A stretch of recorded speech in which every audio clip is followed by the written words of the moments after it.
Aujourd'hui, nous allons parler de 3 possibles départs de joueurs du PSG qui ont reçu des offres d'autres clubs. Le premier concerne Gonçalo Ramos, l'attaquant portugais qui attire l'attention en Europe malgré un temps de jeu limité. Selon le site Cooked Offside, Liverpool a fait de Ramos une priorité pour renforcer son attaque lors du prochain mercato hivernal, avec l'intention d'un prêt de 6 mois.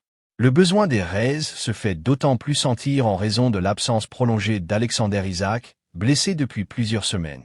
L'intérêt de Liverpool reflète la qualité de Ramos, qui s'est distingué même avec des opportunités réduites, montrant sa capacité d'adaptation et son potentiel pour devenir un élément clé aux côtés d'Hugo Ekitike, un autre jeune attaquant du PSG qui impressionne également en Europe. L'idée du club anglais est d'ajouter expérience et talent à son secteur offensif, en complément des attaquants déjà présents. Malgré l'intérêt européen, le PSG ne semble pas disposé à libérer Gonçalo Ramos pour le moment. Le club français considère l'attaquant comme un joueur important de son effectif et ne l'a pas inscrit sur la liste des joueurs disponibles pour la négociation cet hiver. Cette position ferme du PSG indique que, si Liverpool souhaite avancer sur le recrutement, il devra explorer d'autres options sur le marché ou négocier de manière stratégique pour tenter de convaincre le club parisien. Ainsi, malgré des offres attractives et un intérêt européen croissant, Ramos reste au PSG, attendant plus d'opportunités pour montrer sa valeur et consolider son rôle dans l'attaque de l'équipe.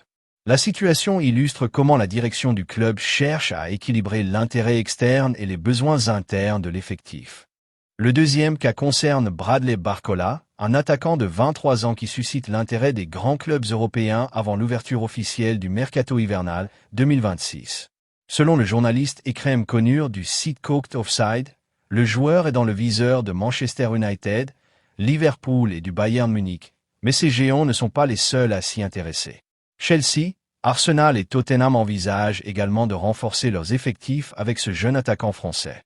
Barcola se distingue par sa vitesse, sa technique et sa capacité à créer des occasions de but, des qualités qui en font une cible convoitée par les équipes cherchant à renouveler leur secteur offensif. À seulement 23 ans, il a encore un vaste potentiel de progression, ce qui augmente son attractivité sur le marché européen. Les clubs intéressés y voient non seulement un talent immédiat, mais aussi un potentiel à long terme, capable de contribuer dans plusieurs compétitions. Malgré cet intérêt, le PSG reste ferme. Bradley Barcola ne sera pas négocié cet hiver. L'attaquant est sous contrat avec le club jusqu'en juin 2028, et la direction parisienne considère qu'il est essentiel de le conserver pour renforcer l'équipe, garantissant profondeur et qualité dans l'attaque. Ainsi, malgré l'intérêt croissant des clubs de renom, Barcola reste au PSG, prêt à continuer son évolution et à aider l'équipe dans sa quête de titre. La décision du club illustre la priorité accordée à la préservation des jeunes talents et au maintien de la stabilité de l'effectif.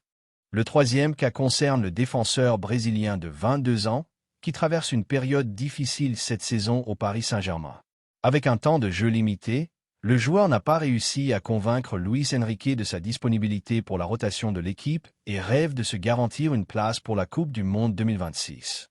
Jusqu'à présent, il a participé à 9 matchs de Ligue 1 et a inscrit un but, mais cette situation pourrait amener le club parisien à envisager son départ lors du prochain mercato. La possibilité de libérer le défenseur a ouvert la voie pour que le PSG se tourne vers Thomas Araújo, jeune défenseur portugais du Benfica, déjà associé au club français auparavant. Selon la presse portugaise, Luis Campos a réactivé l'intérêt pour le joueur, international portugais avec un seul match en équipe première. Araújo se distingue par ses qualités défensives, sa lecture du jeu et sa maturité dépassant son âge, des caractéristiques qui en font une cible idéale pour renforcer la défense du PSG. Le jeune joueur du Benfica est sous contrat jusqu'en juin 2029, avec une clause de résiliation estimée à 80 millions d'euros, mais la direction française semble prête à négocier dans la limite des possibilités pour assurer son recrutement. Si le transfert se concrétise, il pourrait remplacer le défenseur brésilien, apportant plus de sécurité et un potentiel à long terme pour la défense parisienne. Ainsi, cette opération montre que le PSG évalue attentivement le marché en équilibrant la situation de ses joueurs actuels avec les opportunités de renforcer l'équipe avec de jeunes talents prometteurs venus d'Europe.